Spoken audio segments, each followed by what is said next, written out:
Fala pessoal, boa noite aí no Brasil a todos vocês. É um prazer recebê-los aqui no meu canal do Periscope para a gente poder fazer uma aula muito especial, muito especial agora. Boa noite a todos aí no país.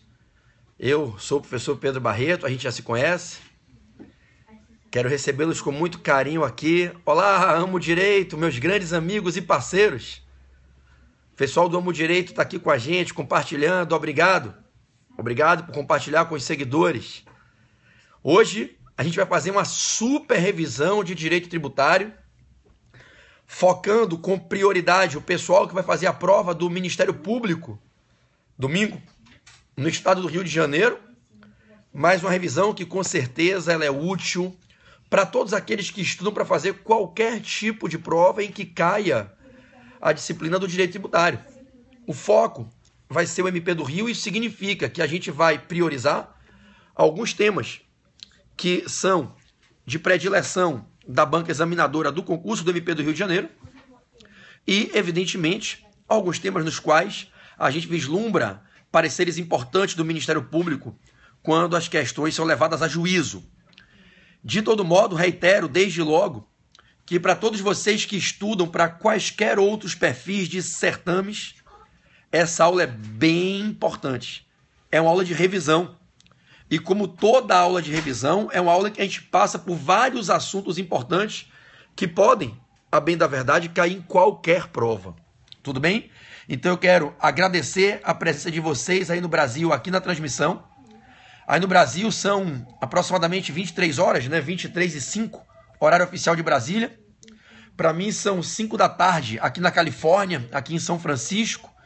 Eu estava passeando com minha esposa e meus filhos, voltamos para o hotel para que eu pudesse fazer a revisão. Parei o meu passeio nas minhas merecidas férias com a minha família, nos poucos momentos que eu consigo estar somente com eles, e ainda assim é trabalhando o tempo inteiro pelo telefone, pelo WhatsApp, né? Mas a gente voltou aqui para o hotel para que eu pudesse fazer a transmissão para vocês pegando o Wi-Fi. O meu Wi-Fi aqui não é dos melhores, então o que é que eu vou pedir a todos vocês encarecidamente? Eu vou suplicar a vocês: não mandem mensagens. Se vocês colocarem mensagens, aqui vai travar, ok? Então eu queria pedir de dentro do meu coração a vocês que não mandem mensagem. Porque eu não vou sequer ler. Eu vou fazer uma transmissão focada, bem direcionada, bem profissional. Então eu não vou ler, não vou responder pergunta nenhuma, tá certo? Para que a aula flua. Vejam que nós temos colegas aqui que vão fazer prova domingo e precisam dessa aula. O direito tributário é uma matéria que se encaixa em uma das bancas mais importantes do concurso, que é a banca de direito público, constitucional, administrativo e tributário. A examinadora é uma examinadora muito bacana, a professora Daniela Ribeiro de Guzmão, que faz parte da banca junto com os examinadores de administrativo e constitucional. É uma banca super técnica e o meu objetivo é fazer uma revisão técnica aqui, bem direcionada para essa prova de domingo.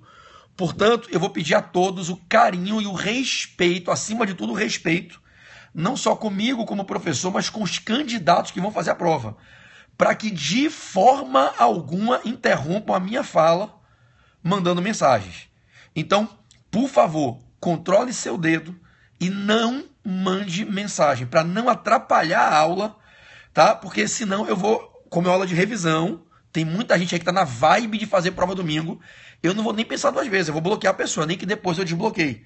Mas eu não vou permitir que alguém atrapalhe a aula e prejudique a galera que está aí profi, estudando com garra, tá aí, parou agora o estudo para assistir a aula, ok? Galera que fica lá, mande um beijo para mim, que, pelo amor de Deus. Professor, eu tô com uma dúvida disso, esquece, ok? Eu tenho uma pauta longa e o tempo curto. Eu tenho que falar aqui de vários assuntos importantes com vocês. Tudo bem? Vamos lá. Então, o que é que eu vou pedir a todos para a gente começar a aula, tá certo? Primeiro pedido que eu faço a vocês, primeiro pedido: convidem os seguidores de vocês. Botem o dedinho aqui, ó, no contador, onde aparece o bonequinho, de onde saem os corações, e convidem os seguidores de vocês. Vai ser uma aula top. Podem confiar. Quem você trouxer para a aula vai lhe agradecer. Vai ser uma aula ninja de direito tributário. Então façam isso aí que as divas do parquê, queridíssima, né, grupo maravilhoso que estou para MP aí tá fazendo. Professor André Uchoa, meu irmão, delegado de polícia que tá aqui na área, um beijo, convidem os seguidores de vocês. Eu vou deitar o telefone aqui por um minuto, vai ficar focado no teto, porque eu vou pegar ali o meu apoio, o suporte, que eu tô com o meu braço doendo, para eu não ter que ficar aqui esticando o braço para segurar. Então, me deem aqui 40 segundos só para eu pegar ali o meu suporte para botar o celular, tá certo? E vocês convidam os seguidores, todo mundo convida os seguidores, enquanto eu vou ali pegar o apoio, o suporte do celular, tudo bem? Só um segundo, galera.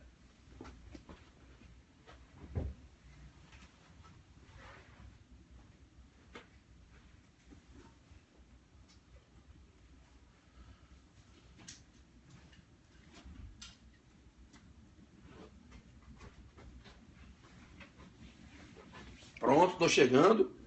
Eu comprei esse suporte aqui para apoiar o telefone, porque senão a gente fazer um periscópio de 1 hora, às vezes 1h30, no braço, depois a gente fica com a dor no braço, correto?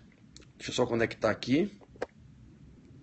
Tem que tirar da capa, que o suporte encaixa na outra bateria, pera aí.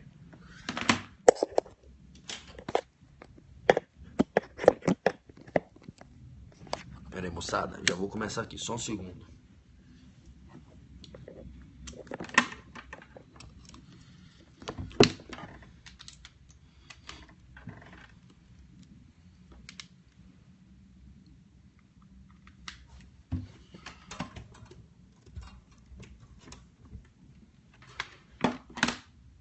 Deixa eu ver se consigo apoiar agora aqui.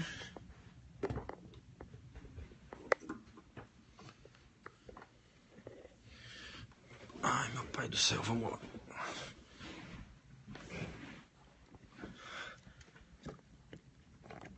Rapaz, depois vocês têm que mandar um beijo pra Laís e pro Pedrinho, que eles ficaram meio indignados comigo. A gente tava no Museu de Ciências aqui de São Francisco. Não deu tempo de fazer o museu todo. Eu falei, papai tem que dar aula, não tem jeito. A gente tem que pegar um Uber e ir pro hotel, que o papai precisa dar aula. Tem um grupo de amigos do papai que estão estudando pra prova, que precisam do papai, e o papai vai ter que dar aula. A gente, porra, pai, a gente tá no meio do passeio, a gente pagou caro no museu e tal. Eu falei, não tem jeito, papai tem que ir. Bom, deixa eu fechar aqui a janela, pra tirar a claridade. Beleza. Maravilha, vamos fazer uma aula sensacional, minha gente, sensacional. Bom, já supliquei, vou falar de novo, porque muita gente entrou. Nada de mensagens, por favor, em hipótese alguma, nem vou ler. Não mande, qualquer dúvida que você tiver, me mande depois no direct, no Instagram, me mande no privado, tá? Para eu conseguir dar a pauta toda. Eu listei 10 assuntos importantes, ok? 10 assuntos em grande notório jurídico, Alan. Beijo pra vocês, meu irmão. Muito prazer falar com vocês aqui, ter a companhia de vocês, tá? Uma das maiores comunidades é no Instagram. Grandes parceiros, tenho muito carinho por vocês, tudo bem? Muito obrigado pela companhia. Vocês, o pessoal do Amo Direito, Mark, um querido irmão, vocês são fantásticos. O pessoal do Curtas Jurídicas que tá aí também, o pessoal do Saber Mais Direito, o Direito em Conquista, comunidade que vem, graças a Deus, fazendo um trabalho lindo pelos estudantes de direito. Beijo no coração pra vocês aí em Fortaleza. Bom, então, a gente vai começar a aula. Qualquer dúvida, deixe para o final ou me mande num privado no Instagram. Eu tenho certeza que vocês têm meu Instagram, então vocês têm como falar comigo por direct, ok? Pessoal do Saber Mais Direito, beijo grande para vocês, queridos. Dalmo, te amo, meu irmão, você é um cara campeão, tá? Então, para quem não tem aí, meu Instagram é @PedroBarreto Portal F3. Eu me coloco à disposição para tirar as dúvidas de vocês. Mandem um direct para mim no Instagram, que eu tiro de noite aí mais tarde, meia hora, 40 minutos, dá uma olhadinha e respondo o que eu puder. Então, Pedro Barreto Portal F3, ok? Então, meu beijo aí pra galera. Isso, obrigado, Mitila. Meu Instagram é esse, Pedro Barreto Portal F3. Qualquer dúvida, manda um direct pra mim por lá. Quem não me segue no Instagram, siga, tá? E eu tô aí à disposição para ajudar vocês tirando as dúvidas, tá certo? Vamos embora. Bom, domingo é a primeira das 5 etapas. O concurso do MP do Rio de Janeiro é um concurso de 5 etapas, correto? Primeiro a gente tem a prova de caráter eliminatório, discursiva, preliminar. E o direito tributário é uma das disciplinas do certame. A gente espera uma questão de tributário dentro da banca de tributário constitucional e administrativo. Esse é meu Instagram e esse é o site do portal aí que o Saber Mais Direito está colocando. Então, a gente espera uma questão de tributário e vocês têm uma facilidade boa, que é nessa prova de caráter eliminatório, né? Vocês têm o acesso à legislação. Normalmente as questões que vêm de tributário trabalhadas pela Daniela, que é a examinadora, a professora Daniela Ribeiro de Guzmão, são questões que ela trabalha em cima de pontos que estão na legislação. Ela tem alguns temas de predileção dela, que são os temas nos quais ela publica os escritos dela e nos quais ela, como advogada, atua. Advogada, a prova do MP, mas a banca de tributário, ela é a banca da OAB. Vocês sabem que a OAB participa de todos os concursos e sempre, em qualquer concurso, uma das bancas é composta por advogados. Existe uma tradição no Brasil que os concursos de área estadual, MP, magistratura e defensoria, quando cai tributário, a banca de tributário é a banca da OAB. Então, em quase todos os concursos, pelo menos no Rio de Janeiro, com certeza, na Bahia, né, às vezes em São Paulo, a banca de tributário é feita por advogados, né? Então é sempre bom a gente aprender como os advogados pensam, né? Então a Daniela Ribeiro de Guzmão é uma advogada que atua muito forte no campo da consultoria e ela é muito especializada e é uma das maiores que eu conheço no país na consultoria tributária empresarial. Então é a linha forte dela. É o rol dos temas que envolvem direito tributário empresarial. Eu vou revisar vários com vocês aqui, tudo bem? E no âmbito dos tributos, ela tem uma simpatia muito grande pelo ICMS e pelo IPTU. Tem algumas publicações, alguns artigos publicados, ok? Sobre ICMS e IPTU. Tem inclusive um trabalho muito bem feito científico sobre isenções de ICMS. É a minha aposta, inclusive, para a questão de domingo. Isenções de ICMS é um dos temas que a professora Daniela tem publicação, né, sobre o tema e fala com muita propriedade, né? Então, ICMS, IPTU, tá? Bom, já que nada te agrega, tá bloqueada. Tchau. Né? Rapidamente. Né? Então, ICMS e IPTU, tá? São os temas no âmbito dos impostos favoritos da nossa examinadora. E, em paralelo, né, a gente tem o tema da tributação e os direitos fundamentais. Então, eu vou procurar traçar com vocês uma grande revisão nesse tripé, ok? Nesse tripé temático, tributação empresarial, pontos controvertidos em ICMS e IPTU, e ainda, e por fim, tributação e direitos fundamentais, tudo bem? Então eu vou começar exatamente, tamo junto, galera, mão no coração. Quem não tem Deus no coração faz esse tipo de besteira. A gente se blinda, rapaz, a gente bota o escudo de Deus na frente, Maria passa na frente e nada de mal nos atinge. A gente tem que se preocupar com quem ama a gente, com pessoas que estão com o coração aberto para, com amor e humildade, receber o bem. As pessoas invejosas sempre vão existir. Lembre, Jesus de Nazaré foi crucificado, morreu torturado e sufocado. Quem somos nós para acreditarmos que não receberemos ofensas, injustiças e agressões? Eu já estou mais do que blindado de tomar porrada a vida inteira. Quanto mais você brilha, quanto mais você se destaca, mais vem pessoas de espírito miúdo te agredir, jogar pedra em cima de você. Se blinde no amor de Deus, na fé cristã ou na sua fé e vamos embora fazendo bem com muito amor. Vamos lá. Começo com a tributação dos direitos fundamentais. É o primeiro tema que eu quero trabalhar para a prova do MP de domingo. Tudo bem? Meu professor Marcelo Moura aqui, Moura Online, não acredito. Galera, se for, meu eterno professor, o cara que me deu minha carteira do AB, juiz trabalhista, doutor em direito do trabalho, será que é ele mesmo? Não estou acreditando. Se for, eu estou com muita moral para ter. Doutor Marcelo Moura, juiz do Fantástico, que estava no programa do Fantástico. Sou eu, caralho. Caralho, está assistindo minha aula. Excelência. Magistrado Marcelo Moura. Porra, me emocionei aqui agora. Te amo, meu irmão. Obrigado por tudo que você fez por mim, pela minha carreira, essa vida inteira. Muito obrigado por fazer parte dos professores lá do portal e muito obrigado por ter me ensinado a estudar há quase 20 anos atrás. Te amo, cara. Muito obrigado por estar aqui. Quem não segue ainda, siga esse juiz, Marcelo Moura. Esse cara fez a diferença na minha vida. Ele é demais, magistrado trabalhista. Vamos lá. Perdoe, quebrei o protocolo porque não tinha como não cumprimentar o cara que me deu minha carteira da OAB, o cara que me ensinou a estudar, o cara que me pegou um menino, me formando em Direito, presidente de diretório acadêmico e me trouxe para o mundo jurídico. O primeiro curso que eu montei foi com ele, Marcelo Moura, em 2001, dentro da Gama Filho. Um curso para os meus colegas de faculdade, eu montei um cursinho para eles e Marcelo era o professor e foi o cara que me deu minha carteira do AB. Obrigado, meu irmão, pela sua audiência. Excelência, eternamente te amo. O cara que dá a carteira para a gente tem gratidão para sempre. A gente nunca tenta passar por cima, ser desleal, nunca. A gente tem gratidão para sempre. Te amo, cara. Onde eu estiver, eu sempre edificarei seu nome, me ajoelharei para você e pedirei bênção. Obrigado pelo que fez na minha vida. Vamos lá. Direitos fundamentais e tributação. Vamos junto. Galera, o primeiro ponto que eu quero trabalhar é o da liberdade religiosa, ok? Liberdade religiosa, tá? O direito de liberdade de crença, que está atrelado aos direitos humanos de primeira dimensão, os direitos humanos de liberdade, os direitos humanos de liberdade civil, que integram aquele corpo da primeira dimensão dos direitos humanos, os direitos de liberdade, liberdades civis e políticas. No campo das liberdades civis, eu quero trabalhar com vocês com a liberdade religiosa, ok? Tributação e liberdade religiosa. Tamo junto? Vamos embora. Olhem bem, existe uma preocupação do Constituinte em evitar a tributação das igrejas, dos templos religiosos, para evitar que, em razão da oneração dos templos, se pudesse comprometer o acesso aos direitos fundamentais, em especial. Tá tudo bem, Laís? Qualquer coisa chama o papai, hein? Se começar a tossir assim, vem aqui correndo, tá? Não esquece. Desculpa, é que eu tô com meus filhos aqui, minha mulher saiu aqui, eu tô com os meninos sozinho aqui no hotel. Então vamos lá. Então, sempre houve a preocupação do Constituinte, não só no Brasil, em diversos ordenamentos jurídicos, a nível de direito comparado, de evitar que o Estado tribute às igrejas, para assim evitar que a oneração fiscal possa comprometer a viabilidade da atividade fim da igreja, que é dar acesso à liberdade do credo, à prática da atividade religiosa. O motivo que inspira a imunização das entidades religiosas, o motivo que inspira a imunização dos templos religiosos é a proteção do direito individual de cada ser humano de acessar a fé.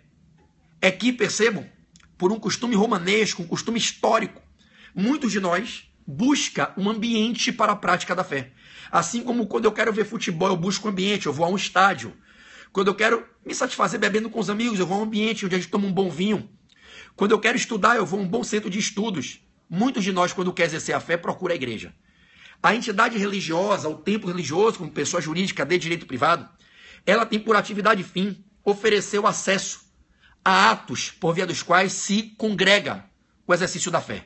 A entidade religiosa tem por atividade fim oportunizar. A entidade religiosa tem por atividade fim oportunizar às pessoas da sociedade o acesso ao credo, ao culto, à oração, à palavra daquele Deus no qual se acredita e com o qual se pretende caminhar de mãos dadas, buscando o equilíbrio biopsíquico, emotivo, interior que a fé proporciona. O Constituinte, ele proíbe a incidência de impostos sobre as igrejas, atenção, não para proteger as igrejas. A intenção do Constituinte não é proteger a igreja. O que está em voga é proteger o quê? A efetividade do direito fundamental de acesso à fé.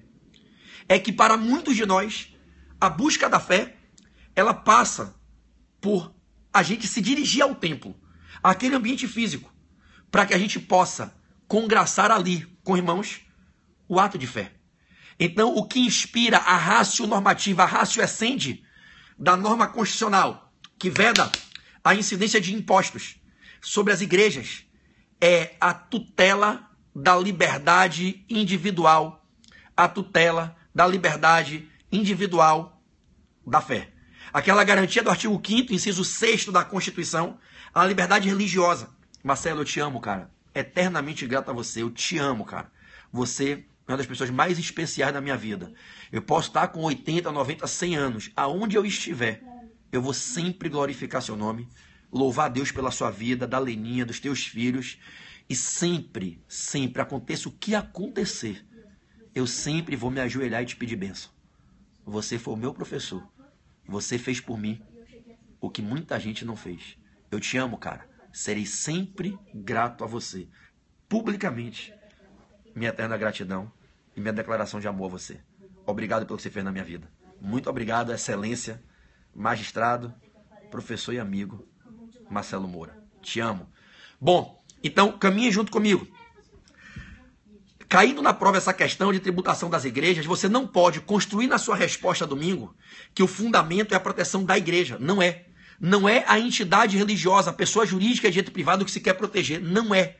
O que se quer proteger é a liberdade de crença, é o direito fundamental de liberdade, direitos humanos de primeira dimensão, que é a liberdade religiosa, ok? Qual é a lógica? Eu evito que o tributo incida sobre a igreja para evitar que com a oneração a igreja sofra dificuldades de viabilizar sua atividade, que tem por escopo derradeiro efetivar a liberdade religiosa. Então, última rácio, qual é o bem jurídico que se quer proteger? Com a norma constitucional imunizatória, a liberdade fundamental de fé, de prática de ato de fé. Entende-se que muitos de nós precisam da igreja para ter acesso à fé. Tudo bem? Maravilha. Continue junto comigo.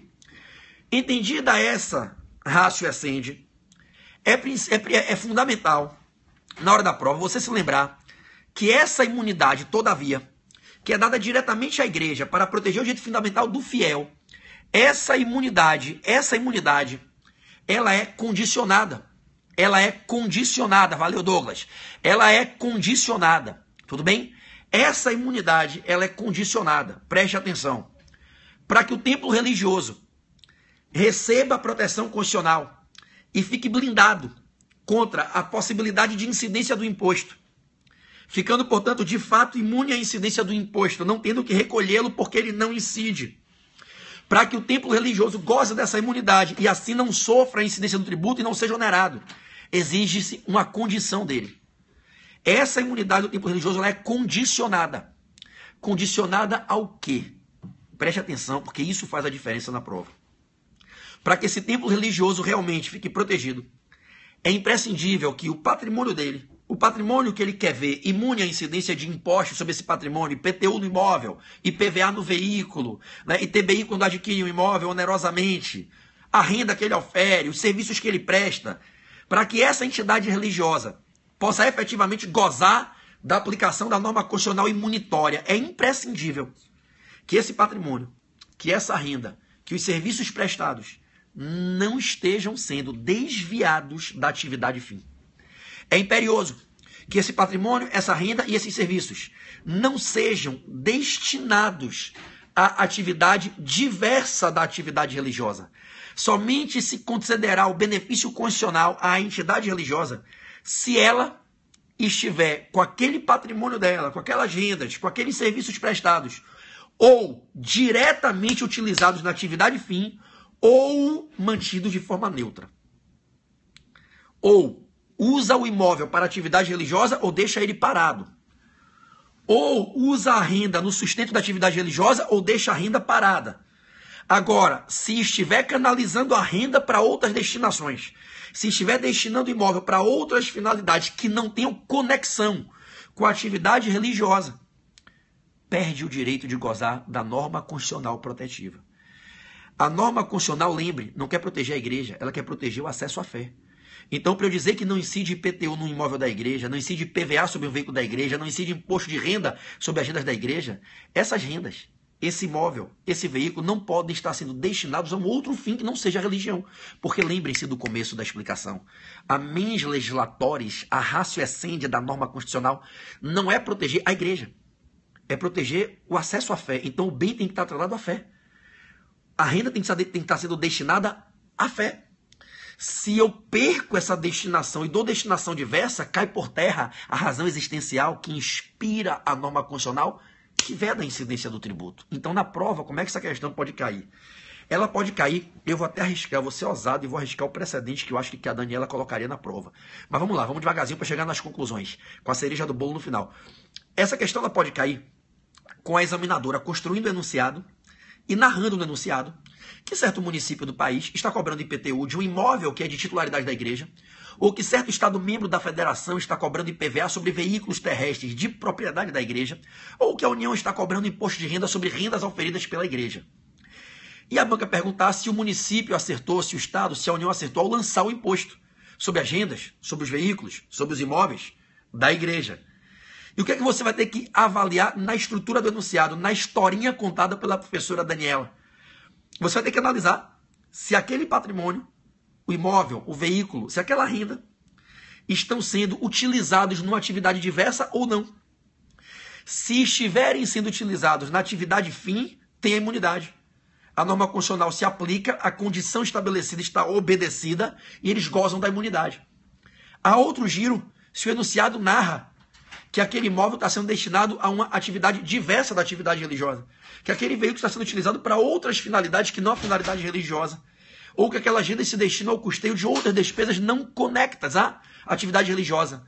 Não se aplica a norma constitucional protetiva e a igreja não tem direito à imunização, o imposto incide e a fazenda acerta ao fazer o lançamento. Perceba que o que a banca vai te indagar é se a fazenda acertou ou errou ao tributar. A fazenda só pode tributar lançando o tributo se o tributo incidir. O tributo incidindo, ocorre o nascimento, né, da relação obrigacional tributária e nasce o direito ao lançamento. A fazenda só pode lançar se houver relação jurídica obrigacional tributária. Só haverá relação obrigacional se o tributo incidir. E o tributo só incidirá se a gente não aplicar a norma constitucional imunizatória. Então o que você vai ter que analisar é se a norma constitucional imunizatória se aplica ou não. E o que é que eu estou te ensinando? Quando ela se aplica e quando ela não se aplica. Uma igreja pode ser tributada. Porque a imunização que o Constituinte faz é condicionada. E se não for obedecida a condição, não se aplica a norma constitucional imunitória. O tributo incide e o fato é típico e ele é gerador da relação jurídico-obrigacional tributária. Nessa toada, percebam que o que você vai ter que detectar no enunciado da questão é qual é a destinação que está sendo dada ao patrimônio, à renda, àqueles serviços daquela entidade religiosa. Se a destinação estiver sem conectividade, estiver desconexa da atividade religiosa, um abraço. Não se aplica a norma constitucional imunitória, vou dar os artigos ao final.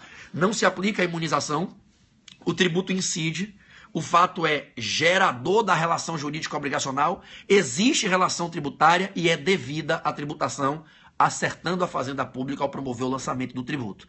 Se foi feito um lançamento desse, quando havia o bom direito de fazê-lo porque o tributo incidiu, porque não se aplicou a imunidade, e o contribuinte não paga, é legítima a postura da administração de promover a inscrição em dívida ativa e é cabível a execução fiscal. Então preste atenção, se o tributo não incide porque vigora a norma imunizatória, o tributo não incide, não nasce relação tributária, não cabe lançamento, não cabe inscrição em dívida ativa, não cabe execução fiscal.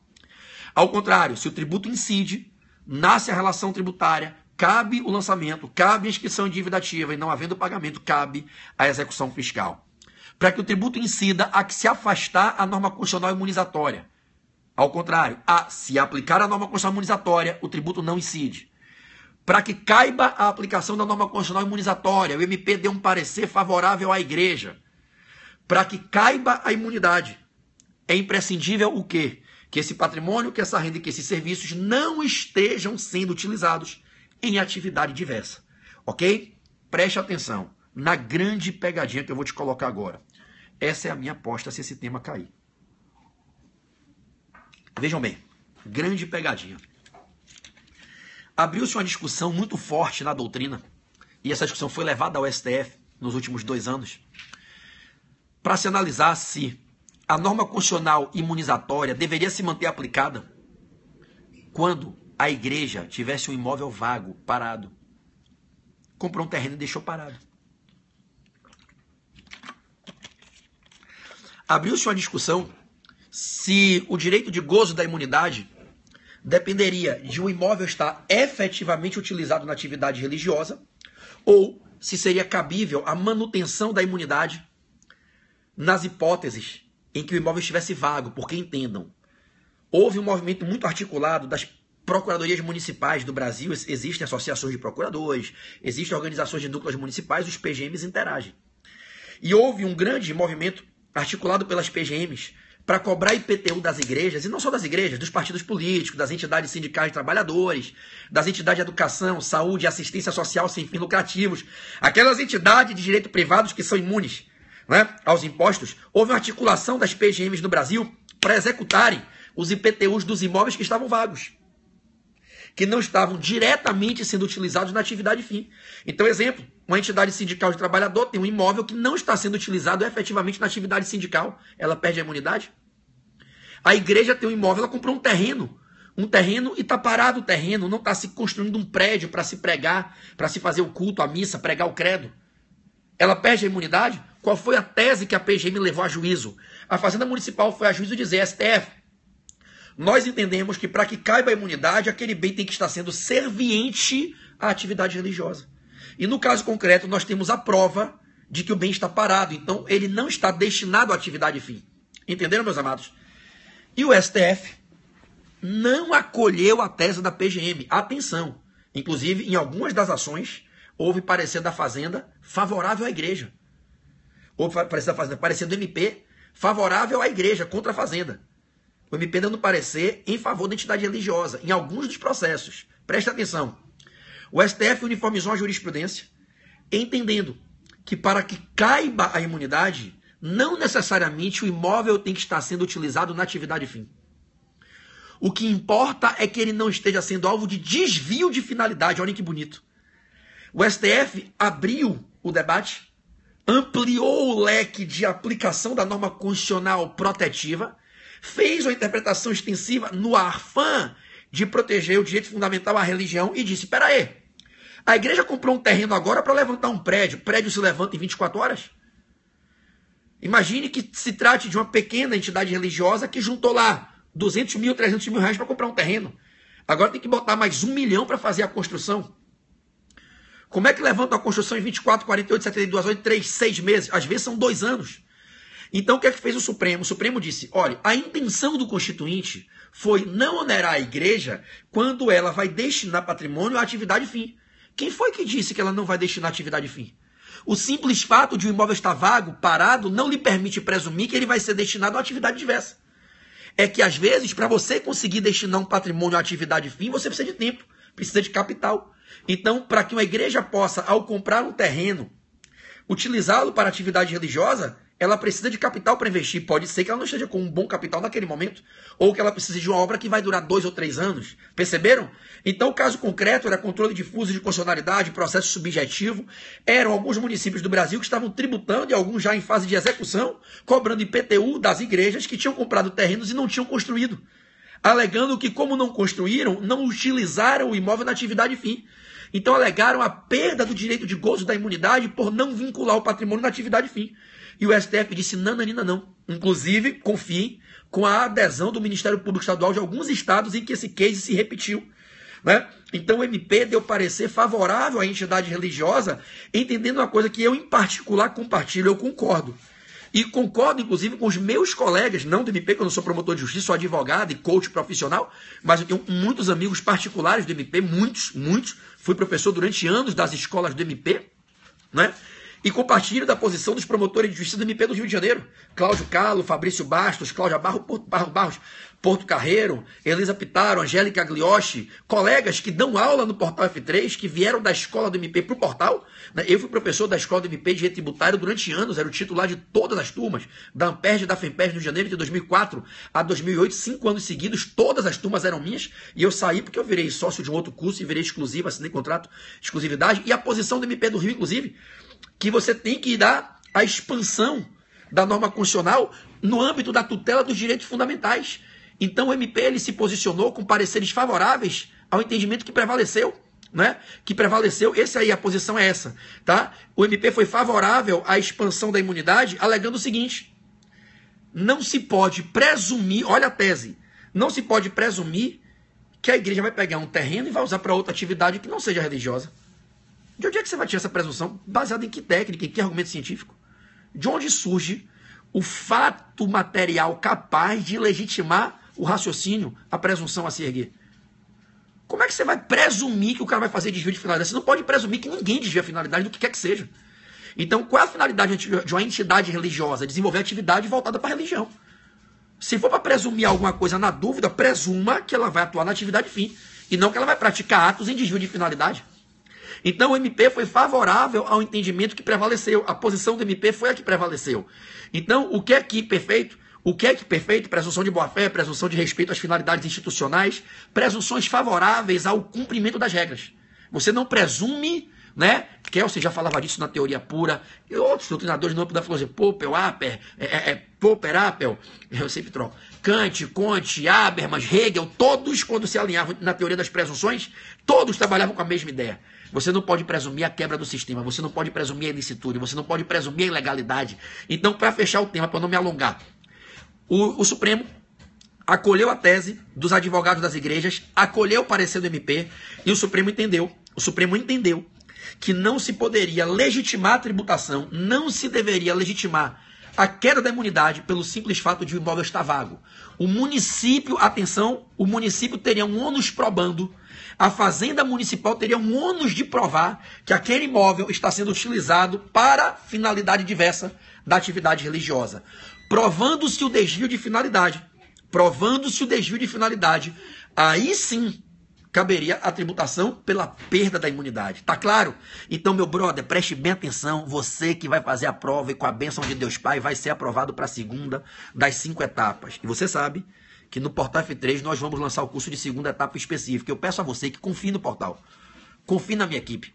A nossa equipe é a dos professores promotores de justiça da Escola do MP do Rio que conhecem a banca na ponta da língua. Quem vai passar domingo aí, eu tenho certeza que a galera vai passar. Vem fazer a segunda etapa com a gente, que a gente vai acolher vocês no colo para botar vocês na terceira etapa e botar vocês até a oral, a prova de português, para vocês passarem, meu irmão. Eu quero ter novos amigos promotores, ok? Então vem com a gente, para fechar. Se cair domingo, a Daniela colocar essa questão, o que é que vocês vão responder? Se o imóvel estiver vago, se mantém a imunidade. A imunidade só cai se houver desvio de finalidade. Não se pode, inclusive, presumir o desvio da finalidade. Para cair a imunidade, a Fazenda Municipal tem que provar que o imóvel está sendo utilizado em atividade diversa da religião. Tudo bem? Então você vai responder que a imunidade só é subtraída, só é afastada se o município provar que aquele imóvel, aquele veículo estão destinados a um outro fim que não a atividade religiosa. Tá claro isso para vocês? Bom, posso aprofundar? Rapidinho, que eu não quero muitas perguntas para não travar, mas rapidinho, sim ou não? Entenderam? Deu para entender? Alice, está começando agora, tá, Alice? Só dei a primeira dica ainda. Está começando agora, tá claro? Todo mundo? Pegaram? Vamos lá. Vou aprofundar, hein? Vou aprofundar essa questão. Para quem não pegou, uma pessoa apenas não pegou, Ribery, me manda uma mensagem no privado depois que eu te explico, tudo bem? Vi que a galera aí entendeu. Então, vamos lá. Raquelzinha, Arnold, Carla, Leite, Nusa, beleza, vamos embora. Trave as mensagens, vamos manter o ritmo. Trave as mensagens, tá? Então, se liga agora, todo mundo. Vou aprofundar. Houve uma outra discussão. Preste atenção. Houve uma outra discussão. Será que quando uma igreja pega um terreno que ela tem, pega uma salinha que ela comprou, pega um imóvel que ela tem, e ao invés de usá-lo na atividade fim, ao invés de deixá-lo vago, ela celebra um contrato de locação, desmembrando volitivamente a posse, concedendo posse direta a um terceiro, que não é a igreja. E então faz do imóvel de sua titularidade objeto de uma avença locatícia e loca o bem, concedendo ao locatário posse direta, mediante remuneração dos frutos civis, os aluguéis. Será que nessa hipótese em que a igreja loca o terreno, loca um estacionamento, loca uma sala que ela tem para um particular, ela perderia a imunidade? Porque entenda, do momento em que ela loca, ela se mantém proprietária, locadora, ela se resguarda a posse indireta, correto? Então ela preserva a posse indireta. Vocês sabem que eu dou aula de direito civil há 15 anos, sou apaixonado por direito civil, né? Inclusive eu comecei a dar aula de direito civil e tributário ao mesmo tempo. E fui professor de direito civil da EMERGE, da AMPERGE durante muitos anos, do Pretório, do Fórum, etc. Será que ela perde a imunidade? Se liga. Será que ela perde a imunidade pelo fato de locar o imóvel a um terceiro? Já que nessa hipótese se instauraria uma posse direta na coisa, explorada por terceiro, que não necessariamente vai ser na atividade religiosa? Bom, a resposta é essa aqui da Kathleen. Depende. Boa, Kathleen. Depende. Gostei. Mara, gostei. Para, galera. Para a mensagem. Para. Isso, Célia. Depende. Segura que eu vou explicar. Depende. Vejam bem. O que é que o STF disse? O STF disse o seguinte: a priori é vero, não tenha dúvida, que se ela está locando o imóvel para terceiros, quem na qualidade de locatário passa a exercer a posse direta daquele imóvel vai utilizar em outra finalidade. Um particular qualquer da vida, uma sociedade empresária alugou um imóvel da igreja e instaurou ali o ponto comercial para fixar a atividade do estabelecimento empresarial daquela sociedade empresária para fins empreendedores, econômicos, qualquer que sejam. Uma lojinha lá de fábrica de camisa, uma sorveteria, né, um cursinho preparatório. Então o locatário, vai dar uma destinação, não tenha dúvida, ao imóvel diverso da atividade religiosa. Então o Supremo disse, não há dúvida que num primeiro olhar, a gente valora que aquele imóvel vai ser utilizado para finalidade diversa da atividade religiosa. Inclusive, para que caia, se for o caso de cair a imunidade, caberá de novo ao município o ônus probando de provar que esse imóvel, com a locação, está sendo utilizado em atividade diversa. Mas olha o que é que o Supremo fez. O Supremo disse, calma, eu vou sempre aqui interpretar o fato fazendo o máximo que eu puder para preservar a imunidade, para preservar a tutela dos direitos fundamentais. Eu só vou retirar a imunidade se não tiver jeito, se diante de todos os esforços interpretativos cabíveis, se diante de todo o malabarismo hermenêutico constitucional possível, não for viável proteger o direito fundamental da liberdade religiosa. Então eu vou tentar manter a imunidade sempre. Vejam bem, o que é que o Supremo disse? Se os aluguéis, isso aí que a galera está dando no alvo aí, se os aluguéis forem revertidos para atividade fim, se os aluguéis forem revertidos para atividade religiosa, eu, Supremo, vou criar aqui um conceito novo. É o uso indireto do imóvel na atividade fim. Como é, Supremo? Ops, peraí. Seu ministro Carlos Mário Veloso, anos 90. Seu ministro José Carlos Moreira Alves. Seu ministro Sepúlveda Pertence. Seu ministro Nelson Jobim. Querida ministra Ellen Grace, a geração dos anos 90. Quer dizer que a igreja alugou imóvel para uma sociedade limitada, que explora o bem com fim lucrativo, em atividade econômica, fazendo do imóvel ponto comercial e base física para o estabelecimento empresarial no seu complexo de bens se repousar ali. E esse imóvel está sendo utilizado na atividade religiosa? O Supremo disse sim. Mas o quê? My name, STF. Quem tem juiz obedece. Discordar é de direito. Cumprir é de inteligência. Está sendo utilizado na atividade fim. Se os aluguéis captados forem fonte de sustento da atividade religiosa, se a igreja faz dos frutos civis percebidos, os aluguéis, renda destinada ao custeio do templo, da atividade religiosa como um toda, as despesas com o padre, com os coroinhas, com o culto, com a conta de luz do prédio, com os salmos que são impressos para serem rodados e distribuídos, com o equipamento de som que é utilizado, com todo o custo de manutenção da entidade no seu todo. O que é que o Supremo disse? Para a igreja, o imóvel serve como fonte de custeio. Então, quando você olha o imóvel locado, você tem duas maneiras de enxergar a utilidade dele. Para o locatário, a utilidade é uma, para o locador é outra. Então, para o locatário, o imóvel é destinado a viabilizar o estabelecimento, né? A fixação da base do estabelecimento para proporcionar atividade empresarial e fim lucrativo. Mas para o locador, o imóvel é fonte de geração de sustentabilidade. É aquele raciocínio similar ao bem de família. Lembram que o STJ estabilizou que mesmo que ele esteja locado, se o proprietário alugou o bem de família, não está morando, mas os aluguéis servem para ele morar num lugar menorzinho e pagar a escola dos filhos, ele não perde a proteção da impenhorabilidade do bem de família locado, mesmo não morando, porque os aluguéis são fonte de sustento do mínimo essencial daquela família. É um raciocínio similar, análogo, correto? Então o que é que o Supremo disse? Mesmo que o imóvel esteja alugado a terceiro, se os aluguéis comprovadamente forem destinados à atividade fim, a imunidade é mantida. E aí, o que é que você tem que ficar esperto? Aí o que é que você tem que ficar esperto? Aqui a gente muda o ônus da prova. Cuidado que o examinador pode fazer uma pergunta processual, né? No meio da questão. Pode vir uma questão com letra A, letra B, letra C de perguntas, ela pode perguntar. Aqui incumbe o ônus probando, aqui incumbe a igreja. Então o que é que o STF disse? Se ela aluga o imóvel terceiro, a priori o imóvel vai ser destinado à atividade diversa e perderia a imunidade. Mas é dado a ela o direito de provar que os aluguéis são fonte de custeio da atividade fim, fazendo a apresentação de declarações contábeis de receitas e despesas e mostrando que aqueles aluguéis são instrumento de sustentabilidade das despesas ordinárias na manutenção da atividade religiosa no seu todo. Tá claro isso para vocês? Então, o ônus probando agora é da igreja. Ela tem que provar que os aluguéis são revertidos na atividade fim. Tudo bem? Até aqui tá tudo bem? Tudo ótimo. Prestem atenção. Esse entendimento ele foi pacificado no dia 24 de setembro de 2003. Galera, 24 de setembro de 2003 foi uma data que para os concurseiros foi uma data desesperadora. Nessa época, eu estudava para a prova da PGR, eu estava indo para a prova da PGR. E o Supremo lançou 100, eu vou dizer de novo, 100, 100 súmulas de uma vez só. O Supremo vinha desde 1988 até 24 de setembro de 2003 sem fazer nenhuma súmula.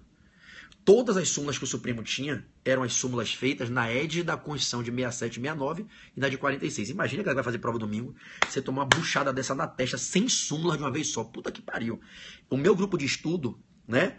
Eu, Juan Vasquez, Gabriel Habib, Rômulo, o Navega veio depois, Rafael Mônaco, Rafa Oliveira, era a galera do nosso grupo de estudo. Meu irmão, a gente sentou no chão e quase chorou. Foram 100 súmulas. O Supremo parou na súmula 621 antes da Constituinte de 88. E parou. A última súmula até 88 foi a 621.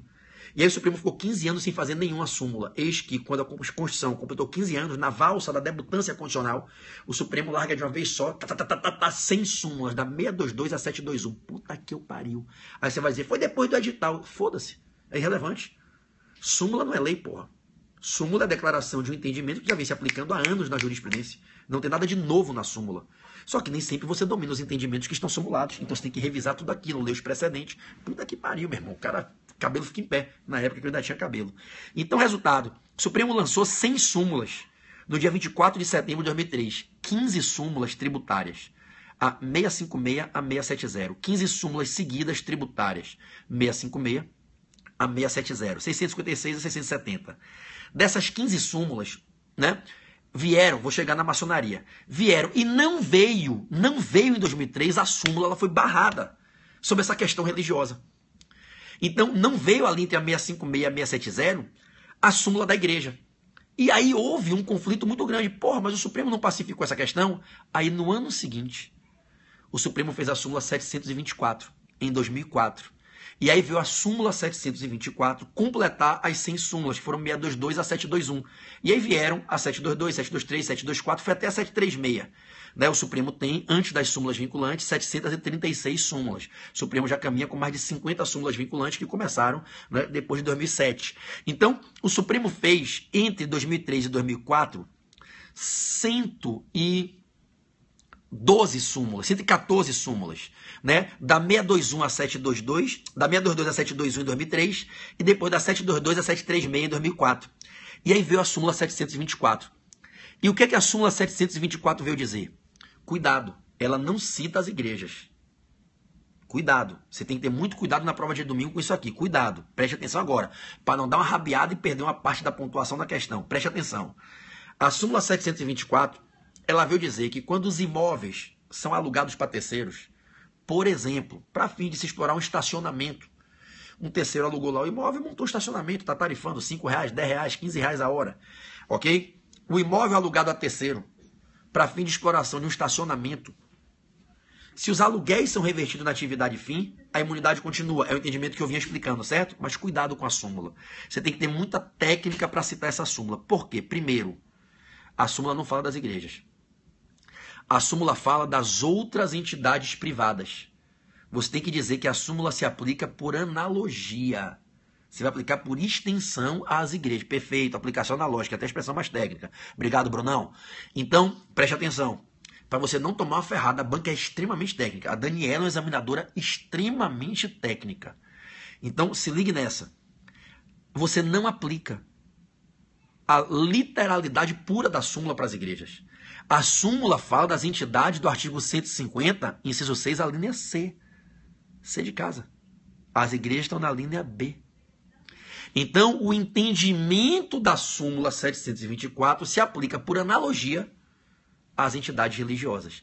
A súmula não foi feita para a igreja. A súmula foi feita para as entidades da linha C do artigo 150, inciso 6. Partidos políticos, fundações partidárias, entidades sindicais de trabalhadores, entidade de educação, saúde e assistência social sem fins lucrativos. Saúde, a gente bota aqui por interpretação extensiva, conforme a jurisprudência do Supremo, já que o texto constitucional só fala em educação e assistência social. Então, a súmula 724, ela veio consagrar o entendimento apenas para as entidades privadas do 150, inciso 6C.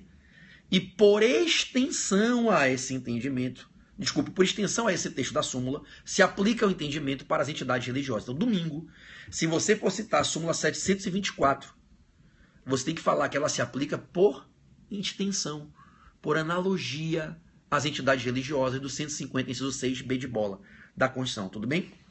Preste atenção, continue junto comigo. Vamos aprofundar. Até aqui vocês estão me entendendo? Posso aprofundar? Vocês estão entendendo o que eu estou colocando? Galera que vai fazer a prova do MPA domingo, estão entendendo esse ponto? Sim ou não? Dá um feedback aí. Só sim ou não.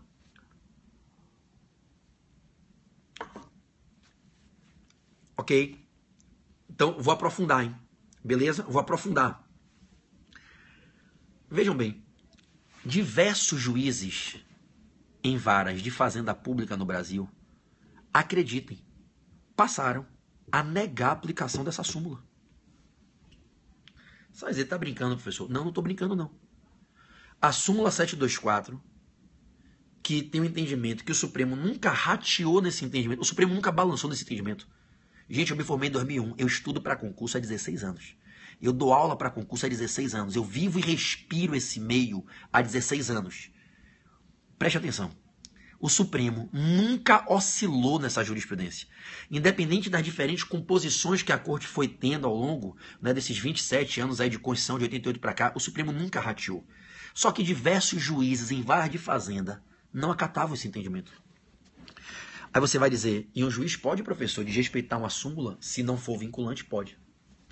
Porque a súmula ela não tem o poder de retirar do juiz a liberdade decisória. A autonomia decisória faz parte das garantias institucionais da carreira da magistratura. O que importa é que ele fundamente a decisão. Então, muitos juízes em varas de fazenda negaram a aplicação da súmula 724.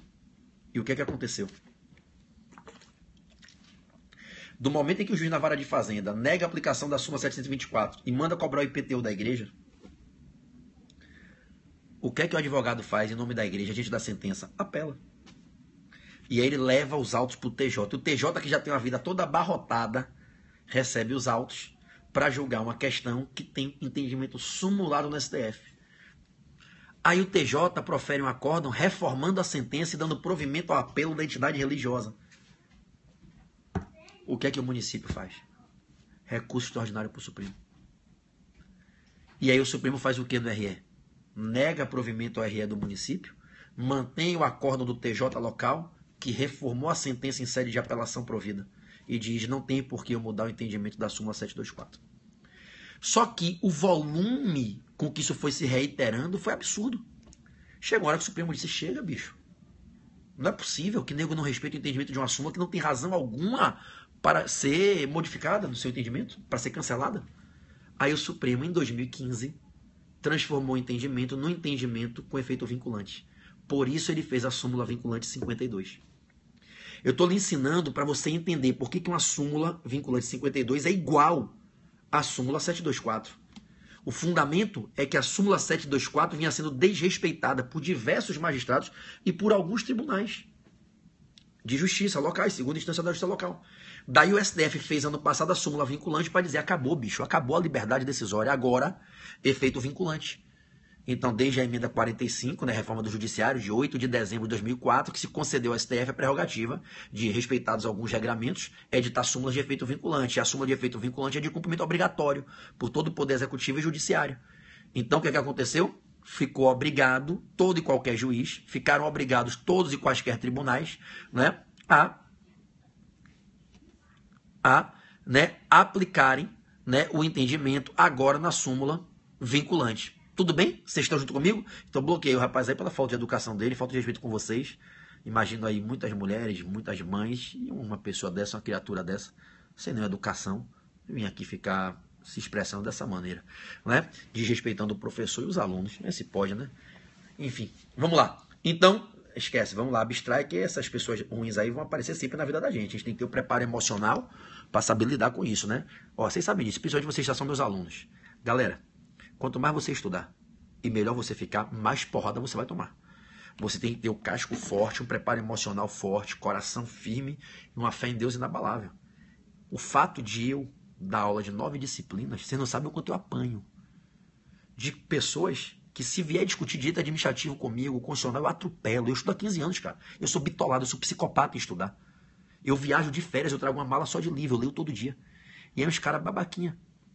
Como é que o cara pode ser bom em 3 matérias? Como é que o cara pode dar de civil e tributário? Eu estudo, meu irmão. Deus me deu uma capacidade de didática que eu estudo pra caralho. Então, quanto mais você estudar, mais você vai brilhar. E mais você vai incomodar. Porque o brilho para os humildes encanta. Para os invejosos, ofusca. E quem se sente ofuscado pelo brilho alheio, quando tem inveja, quer apagar. E aí joga pedra, joga pedaço de pau, faz o possível. Eu apanho todo dia. Vejam vocês, eu postei um vídeo para motivar a galera. Um vídeo motivacional com a Ferrari. Porra, o que pode ser melhor para motivar uma pessoa a estudar, bicho? Né? Um cara que um dia vendia sapato no calçadão de Madureira com 20 anos de idade. Um cara que dava panfleto pro desembargador Capanema.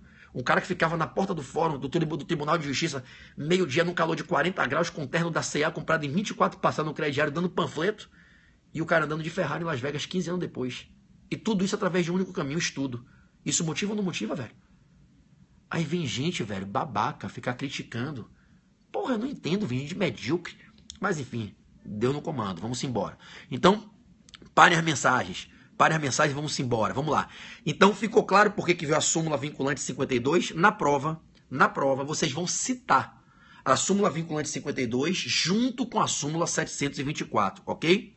Bom, vamos para a parte processual dessa explicação, tá? Vamos para a parte processual da explicação. Maravilha? O vídeo tá lá no meu Instagram, quem quiser assistir tá lá.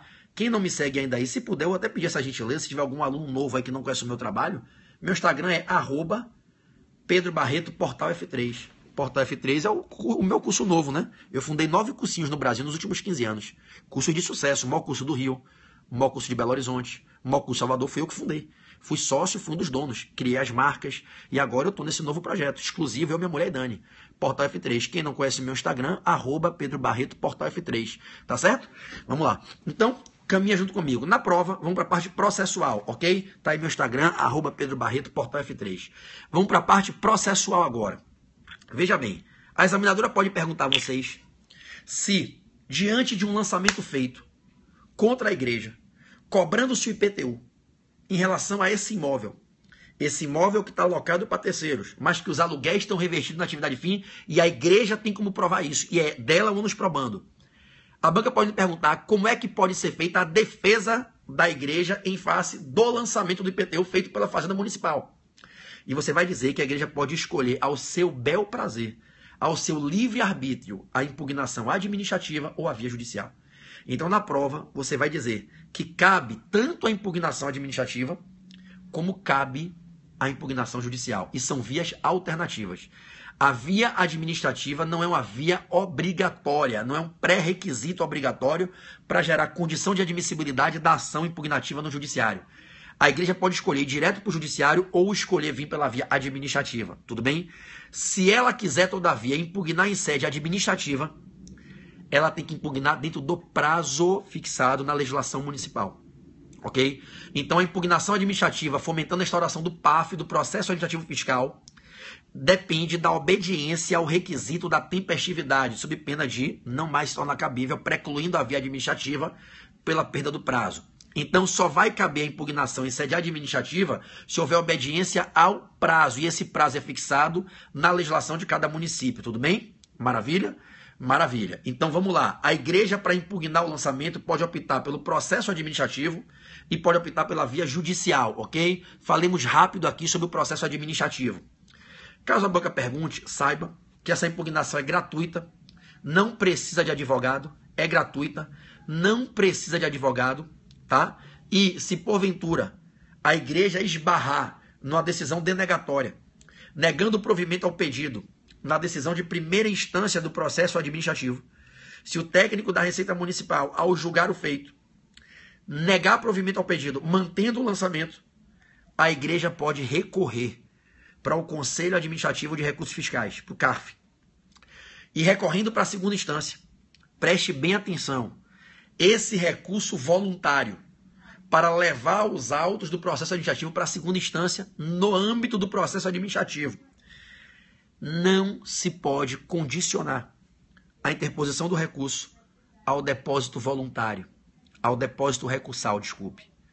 ou arrolamento de bens. Anote que isso tem caído em prova pra caramba.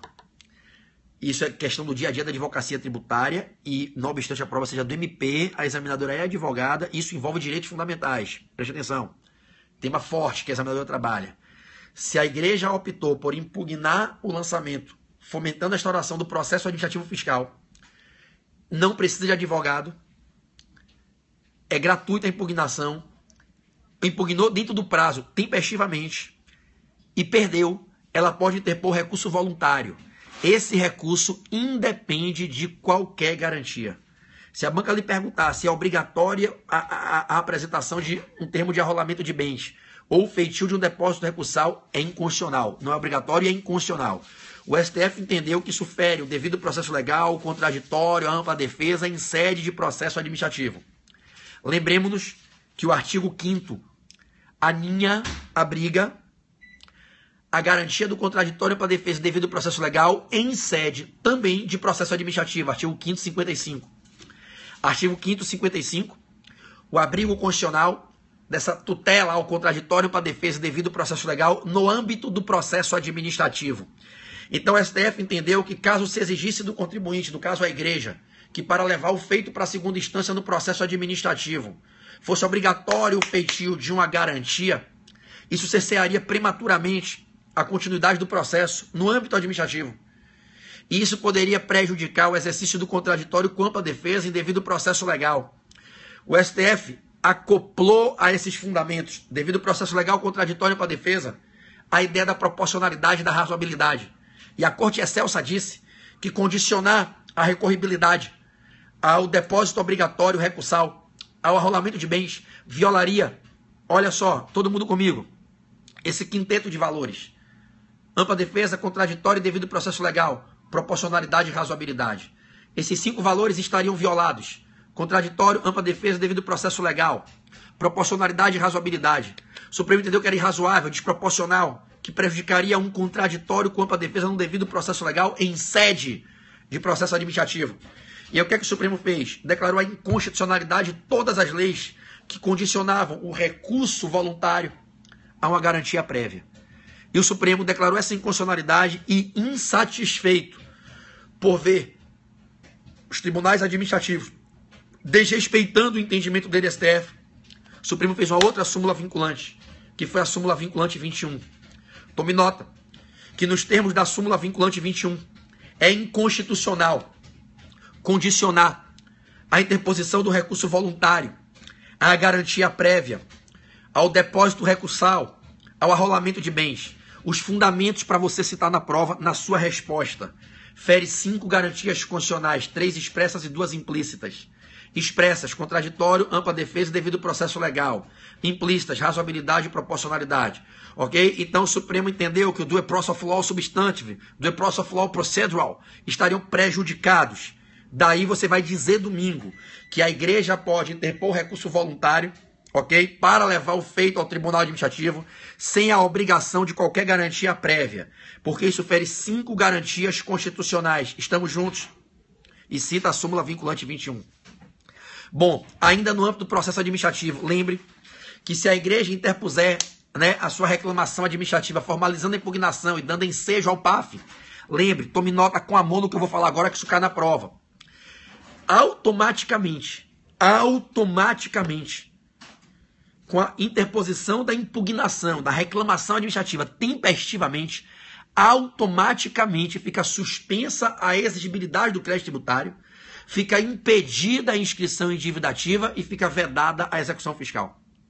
De novo, se a banca te perguntar quais são os efeitos de a igreja fazer a impugnação tempestivamente, você vai dizer que feita a impugnação tempestiva, automaticamente fica suspensa a exigibilidade do crédito. Efeito suspensivo automático, que não vai acontecer na via judicial. Na via administrativa, o efeito suspensivo é automático. Você aplica o artigo, anote, 151, inciso 3 do CTN. Artigo 151, inciso 3 do CTN. Efeito suspensivo automático. Fica automaticamente suspensa a exigibilidade do crédito tributário, ok? Automaticamente suspenso. Bom, você vai afirmar que com a exigibilidade suspensa, fica impedida a inscrição em dívida ativa. Um dos requisitos para escrever em dívida ativa é a mora. É a exigibilidade. A dívida tem que ser líquida, certa e exigível. Só tem exigibilidade quando há mora. E só há mora quando se esgota o prazo para pagamento. E se ela impugnou tempestivamente, não se esgotou o prazo para pagamento, ok? Então, fica impedida a inscrição em dívida ativa. E fica impedido o ajuizamento de execuções fiscais, ok? Se não pode escrever em dívida ativa, se não cabe execução, se está suspensa a exigibilidade do crédito, a igreja fará jus durante toda a tramitação do PAF, do processo administrativo fiscal. Anote isso, que isso também pode ser perguntado na questão. A igreja fará jus a todo momento, até o final do PAF, a certidão com efeito de negativo, a certidão negativa de débito. Se ela não for inscrita em dívida ativa, a certidão é negativa, o nome dela não está escrito. Então a igreja fará jus à certidão negativa de débito, ok? Então, se porventura cair na prova de vocês que a igreja formalizou a impugnação administrativa tempestivamente, questionando aquele lançamento do IPTU, tendo o bom direito porque os aluguéis da locação do imóvel estão revertidos na atividade religiosa e ela pode provar. E ela impugnou, perdeu, recorreu sem obrigação de garantia prévia. E não tem ainda a decisão final do PAF. Até a decisão final do PAF. Até vir a decisão final. Ela tem o direito a certidões negativas de débito. A certidão é negativa. Ela não está inscrita em dívida ativa. A resposta é negativa. Esse CNPJ não está inscrito em dívida ativa. Resposta negativa. Tudo bem? Alô, galera Delta, tamo junto. O projeto Delta tá chegando com tudo aí. Claudinha Barros na coordenação e vários Deltas na equipe. André Ochoa, Edésio, uma galera. Boa noite, Dani. Vá com Deus. Fique com Deus. Então, vamos lá. Então, vamos caminhar. Galera que fica comigo aí, eu estou acabando. Perto de acabar. Vamos lá. Processo judicial. Se a igreja quiser, em juízo, questionar o lançamento, ela pode ajuizar a ação ordinária, que é a ação anulatória. Pode impetrar o mandado de segurança repressivo. E se houver execução, pode se defender. Pode se defender por via de EPE ou de embargos do executado. Você tem 4 ferramentas processuais para reprimir esse lançamento. Preste atenção, todo mundo. Diante do lançamento feito e antes da execução, a igreja pode impugnar esse lançamento judicialmente, ou com a ação anulatória, ou com o mandado de segurança repressivo. MP Rio de Janeiro, prova domingo, ok? Então, vamos lá. Uma das provas mais concorridas do Brasil e uma das bancas mais técnicas e rigorosas do país, MPRJ. Concurso de estirpe, concurso top, 5 etapas o concurso, 5 provas para tomar posse, para vencer. Não é só a primeira fase e segunda não, são 5 fases, um concurso do cacete. Vamos lá. Então, para impugnar esse lançamento judicialmente, antes da execução, sempre cabe a ação ordinária de anulação de lançamento, ação anulatória, conduzível pelo processo, pelo procedimento ordinário, ou o mandado de segurança repressivo, procedimento especial da Lei 12.016. Então, eu posso impugnar esse lançamento em juízo com ação ordinária ou com mandado de segurança, ok? Beleza? Vamos lá. Se já tiver execução fiscal em andamento, qual é o caminho natural de impugnação? O caminho natural é ou a exceção de pré-executividade, ou os embargos do executado, os embargos da execução fiscal. 4 ferramentas processuais. Antes da execução, ação anulatória, MS repressivo. Execução em tela, EPE, embargos do executado, ok? Então, vamos lá. Hi, Emily, I speak, yes, but now I'm speaking just in Portuguese, okay? You are teaching for people in Brazil, they are studying for a public concourse, okay? Thank you very much for being here, but now I just have to speak in Portuguese. Thank you so much. Bom, they concluded Master Law and they are studying for public concourse, okay? Thank you so much. Bonjour, mademoiselle, je ne comprends pas français. Tá bom, né? Tá bom, vai. Tchau. Vamos lá. Então, galera, voltando. Então, vejam. Se liga. Agora, antes da execução fiscal, se liga. A ação anulatória, o que a banca pode lhe perguntar? A igreja quer ajuizar uma ação anulatória contra aquele lançamento. Ela pode ser obrigada a ter que depositar a quantia do valor lançado para ter a admissibilidade da ação ordinária? Não. Preste atenção. Condicionar o recebimento da ação. Condicionar a admissibilidade da ação ao depósito prévio no ajuizamento é inconstitucional. Anote a terceira súmula vinculante da revisão. Súmula vinculante 29, desculpe. Súmula vinculante 29. Condicionar a admissibilidade da ação ao depósito prévio é inconstitucional. Vou dar o fundamento. Súmula vinculante 29 do STF. Preste atenção. O STF entendeu que é inconstitucional a postura de qualquer que seja o juiz. É inconstitucional a norma em qualquer que seja a lei que condicione o recebimento da ação ao depósito prévio. Se eu condiciono o ajustamento da ação ao depósito, eu digo que só pode ajuização quem tem dinheiro para depositar. Quem não tiver recursos financeiros fica impedido de acessar o judiciário. O STF entendeu que não se pode mais aplicar aquela velha cláusula do Estado ditatorial brasileiro, da época pré-democracia, a cláusula do solve et repeat. Solve et repete. Primeiro solver para depois recuperar. O Supremo entendeu que aquela velha cláusula que dizia que você deposita e depois de depositar você instaura o debate contra o Estado. O Supremo disse, esse modelo de ter que depositar para poder discutir só é peculiar à ditadura. E nós implementamos em 1988 um Estado democrático de direito. É incompatível com a democracia, as garantias do Estado democrático, dentre elas o acesso livre ao judiciário, é incompatível com o acesso ao judiciário e a persecução da justiça para todos. Exigir depósito para poder ajuizar a ação. Então o STF afastou a exigência do depósito e disse que a ação anulatória pode ser ajuizada independente de depósito. Súmula vinculante 29. 28. Me desculpem, perdão. 29 é da taxa base de cálculo. 28, desculpem, empolgação e excesso. Súmula vinculante 28, perfeito. Obrigado, meus amados. A súmula vinculante 29 é da base de cálculo da taxa, a metragem do imóvel, a questão conflitando, o que não conflita, na verdade, com a base de cálculo do IPTU. Então, súmula vinculante 28, ok? Maravilha? É inconstitucional condicional o depósito. O que é que você vai dizer na prova? A exigência do depósito como condição para o ajuizamento da ação. A exigência do depósito fere o acesso à justiça do artigo 5º 36. 5º 35, desculpe. 36 é retroatividade. Artigo 5º 35. Então, condicionar a ação ao depósito prévio viola a garantia do livre acesso ao judiciário, especialmente por parte das pessoas de menor poder econômico. Ok? Então, não se pode condicionar ao depósito prévio o ajuizamento da ação, sob pena de se violar a efetividade da garantia constitucional esculpida no artigo 5º, inciso 35. Tudo bem? Viola o acesso à justiça.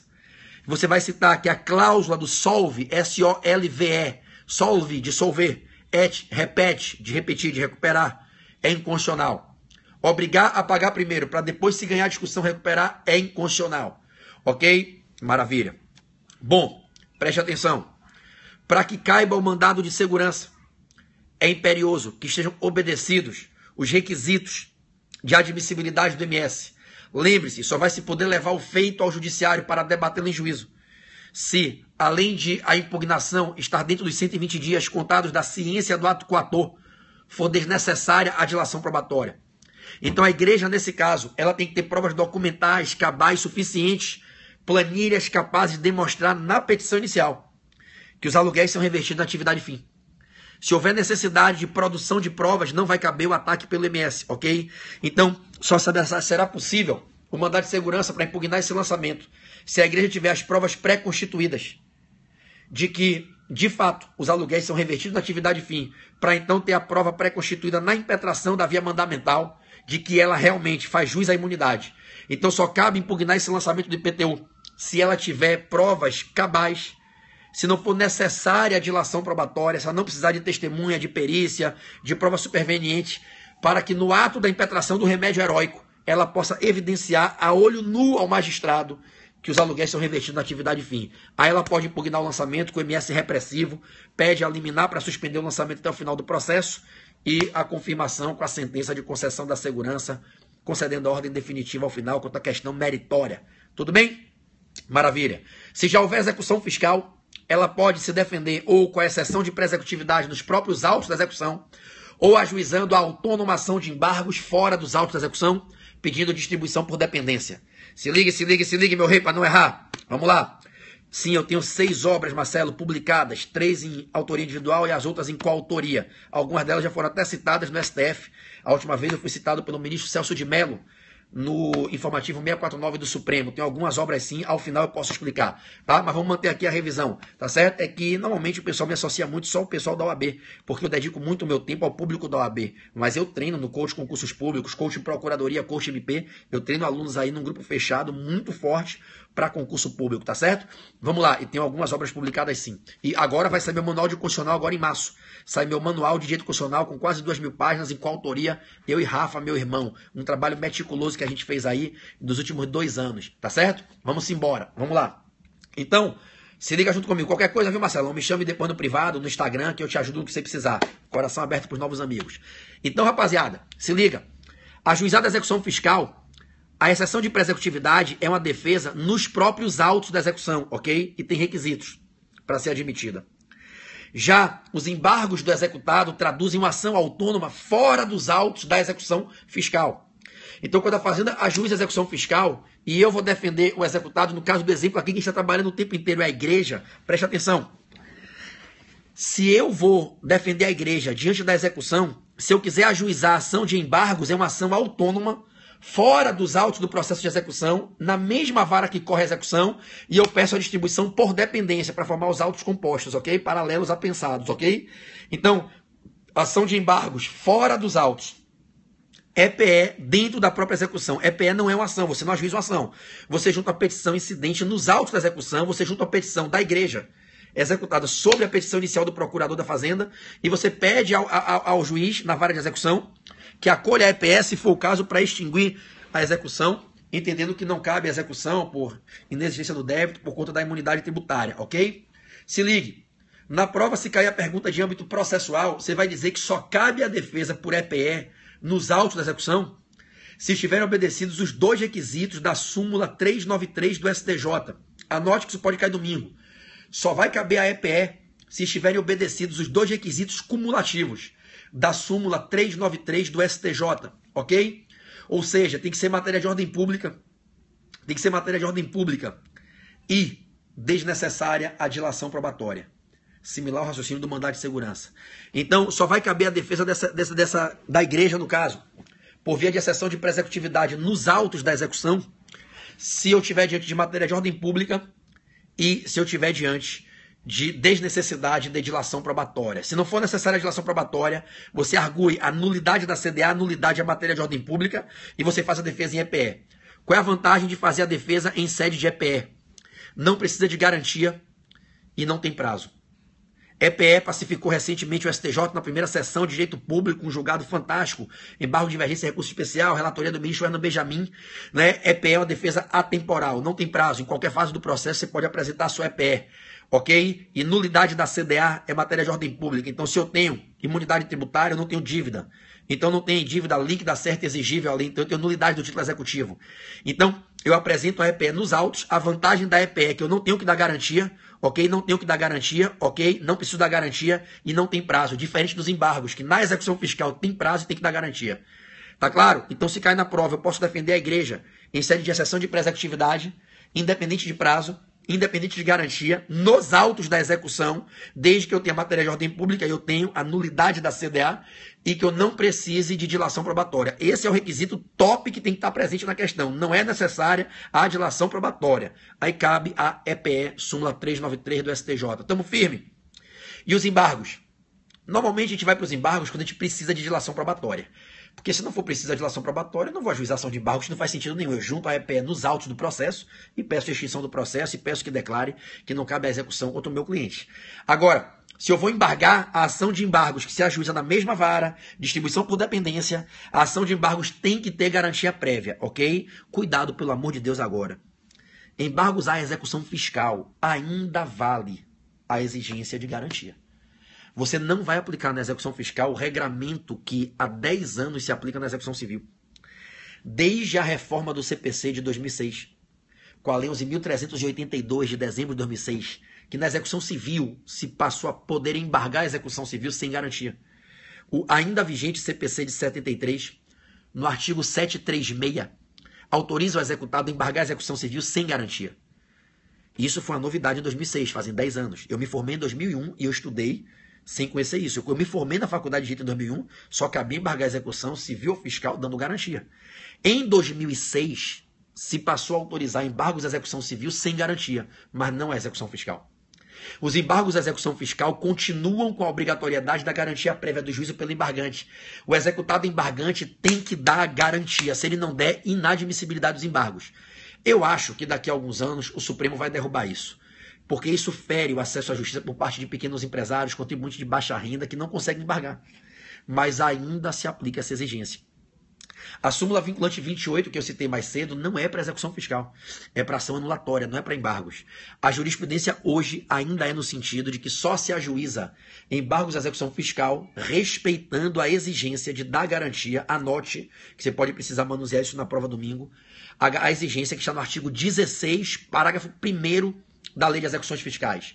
Artigo 16, parágrafo 1º da Lei de Execuções Fiscais, ok? Artigo 16, parágrafo 1º da LEF, ok? 16, parágrafo 1º da LEF, ok? E você tem lá uma previsão expressa que só se embarga com garantia prévia. E o STJ, na primeira sessão de direito público, unindo primeira e segunda turma, pacificou que está valendo o 16 primeiro. Então, domingo na prova, só se pode embargar a execução fiscal dando garantia prévia do juízo. 16 primeiro da LEF.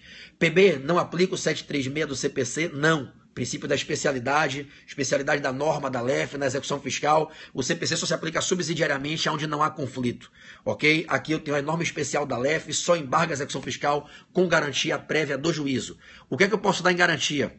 Eu posso indicar bens à penhora, posso fazer a garantia com depósito em dinheiro, apresentar as garantias financeiras, fiança bancária ou seguro garantia. Tudo no artigo 9 e 16 da LEF. Artigo 9 e 16 da LEF. Eu posso oferecer em garantia depósito em dinheiro, posso oferecer fiança bancária, seguro garantia ou indicar bens à penhora. Tudo bem? Artigos 9 e 16 da LEF. Por fim, lembre que os embargos à execução fiscal têm que ser ajuizados no prazo de 30 dias nos termos do artigo 16 da LEF, ok? 30 dias contados do depósito, 30 dias contados da juntada nos autos da fiança bancária ou seguro garantia, 30 dias contados da intimação da penhora. Tá tudo na lei, é só abrir a lei e olhar no artigo 16, ok? Então, para defender a igreja na execução fiscal, embargos à execução, dando garantia prévia do juízo por depósito, penhora, fiança bancária ou seguro garantia, embargos ajuizáveis em 30 dias no máximo, a contar do depósito, da juntada da fiança ou seguro garantia nos autos, da intimação da penhora, tá tudo na lei. Tamo junto? Beleza. Bom, pra gente fechar, pra gente encerrar, cai na prova. A igreja tem imunidade só de impostos ou a imunidade alcança outros tributos? Só de impostos. Tudo que eu estou lhe falando da imunidade da igreja não se estende para as taxas. Municípios podem cobrar, estados, União, taxas de polícia ou de serviço das igrejas, ok? A imunidade é só para impostos, ok? Continue comigo. Houve uma grande discussão se entidades maçônicas podem ser equiparadas a igrejas para gozar da imunidade. Não podem. O STF entendeu que maçonaria não é religião. Os grupos maçônicos no Brasil não se confundem com entidades religiosas, ok? A atividade da maçonaria, ela congraça um propósito associativo. Pessoas se associam para viver como uma irmandade, se unindo em torno de valores de autocooperação, solidariedade e amor ao próximo, mas não pregam a linha de seguir um Deus que guia todos aqueles. Você pode ser católico e maçom, protestante e maçom, budista e maçom, islamita e maçom, crente e maçom, protestante e maçom, presbiteriano e maçom. Você pode ter qualquer tipo de religião e ser maçom, anglicano, budista, qualquer uma, e ser maçom. A maçonaria não é religião. Na religião você segue a orientação de um Deus, uma filosofia por ele pregada. Em regra tem um Messias, tem uma obra, tem um livro, tem uma palavra. Maçonaria não. Maçonaria é uma associação que proporciona um convívio solidário e irmanado de pessoas unidas por valores comuns. E todas podem ter as suas livres religiões. Então o STF entendeu que não se aplica a imunidade para as lojas maçônicas, paga o IPTU nas lojas, paga o IPVA nos veículos, porque maçonaria não é religião, ok? Mais uma. O STF entendeu que quando as entidades religiosas alienam souvenirs nas suas lojinhas dentro de seus templos, tem imunidade de ICMS. O STF entendeu que quando a igreja vende, né, a camiseta, o salmo, a estatueta, a medalhinha, ela tem imunidade de ICMS nessa operação. O STF entendeu que, por mais que aquilo ali possa configurar uma atividade que se aproxima da atividade econômica, por mais que aquilo possa gerar uma concorrência com estabelecimentos que num shopping vendam souvenirs, porque a igreja não tem monopólio para vender souvenir, né? Quando a igreja o faz dentro de um contexto de atividade religiosa. Então, o STF, julgando embargo de divergência em recurso extraordinário, julgado lindo, clássico, RE, com embargo de divergência, 210.251 de São Paulo, um clássico julgado, RE 210.251 de São Paulo, embargo de divergência. Nos embargos de divergência, o Supremo pacificou por 7 votos a 4, se eu não me engane, né? Um voto espetacular do ministro Moreira Alves, outro voto incrível do ministro Carlos Mário Veloso, na época, que a venda de souvenir religioso pela igreja configura atividade religiosa e não atividade econômica. A igreja não é uma sociedade empresária, não é limitada, não é a SA, não é uma comandita. A igreja não é entidade religiosa, não é entidade econômica, não é atividade empresária, não é entidade empresária, não é agente econômico. Então a igreja disse, olha, o Supremo disse, quando a igreja aliena o souvenir religioso, ela o faz com outro propósito. Qual é o propósito, né? Qual é o propósito da atividade fim daquelas vendas? É viabilizar o exercício da fé. Muitas pessoas praticam a fé passando os terços nas continhas entre os dedos, vestindo a camisa com a imagem de Nossa Senhora, para quem é de seguir Nossa Senhora como eu. Muitas pessoas praticam a fé lendo os salmos. Então, a finalidade da comercialização daqueles bens para a igreja não é lucro. Ela não tem fim lucrativo. A finalidade é apenas longamanos, desdobrar e proclamar atividade religiosa. E qual é a pegadinha de prova? Cuidado, cuidado, tá? Bom, Chico, a depender, eu não vou responder agora não, tá? Mas a depender sim, desde que você cumpra os requisitos do 485 e 486 do CPC e haja dentro dos 2 anos do prazo para a propositura da rescisória. Tudo bem? Vamos lá, volta. Eu só respondi porque eu te respeito muito e você é um dos melhores concurseiros do Brasil. Você é um dos melhores que eu conheço, tá? Você tá aí há 6, 7 anos nessa batida e esse ano já te falei que é o ano da sua posse, mas sem pergunta. Vamos lá, te amo, meu irmão, te amo.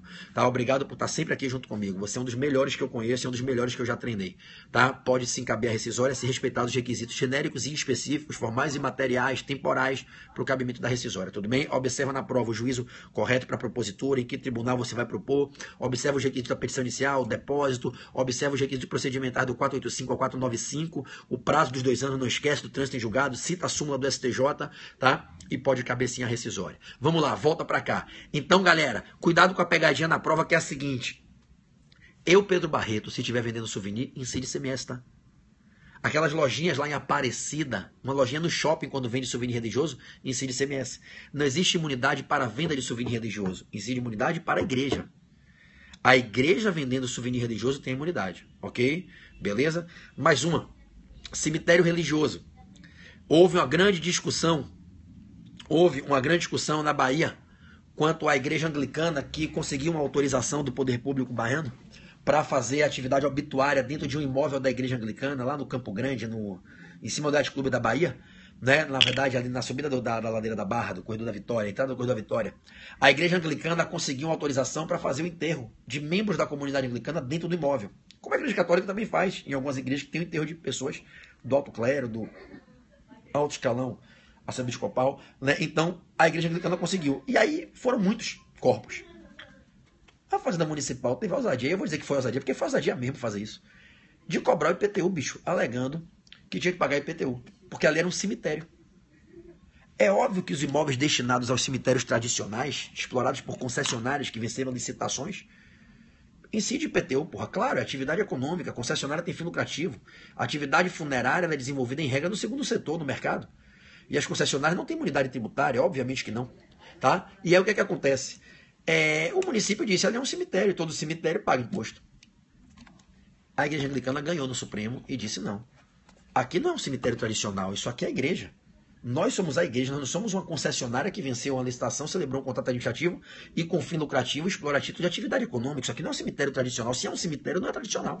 Isso aqui é um cemitério religioso. Isso aqui é um espaço do nosso imóvel que nós destinamos por uma cultura que nós temos ao enterro de membros da nossa comunidade aqui no país. Então, os membros da comunidade anglicana no Brasil que morrem são enterrados no imóvel da igreja anglicana em Salvador. E como são muitos corpos, se veio discutir que aquilo ali era um cemitério. Não é um cemitério, aquilo ali é um imóvel da igreja.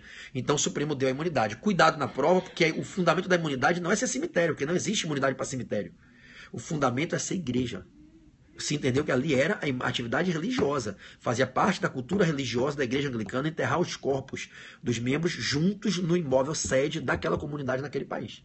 Então o fundamento da imunidade não é por ser um cemitério, porque cemitério não tem imunidade, é por ser a igreja, desenvolvendo uma atividade que é uma extensão do costume religioso deles, enterrarem os membros da comunidade juntos no imóvel sede daquela comunidade naquele país. Tá claro? Tá claro. Bom, galerinha, tá na hora de eu me despedir de vocês. Já são 00:30 aí no Brasil, 18:30 da tarde aqui em Vegas. Eu tenho que sair para levar meus filhos para jantar, minha esposa. Em Vegas não, em São Francisco, aqui na Califórnia. Estava em Vegas ontem, né? E eu espero ter colaborado e ter agregado com vocês, agregado valor. Vou fechar com a seguinte dica, tá? O israelita tá em discussão, Lúcio, vai ser o mesmo precedente, creio que vai ser o mesmo entendimento, ok? Preste atenção agora aqui todo mundo, tá certo? Segura aqui agora para encerrar. Cuidado, porque quando a igreja, preste atenção nessa, hein? Quando a igreja está como contribuinte de fato, consumindo bens comercializados por agentes econômicos, a igreja foi lá comprar cadeiras numa fábrica de cadeiras. A igreja foi comprar computadores numa loja de informática. A imunidade tributária se aplica? Não. Claro que não.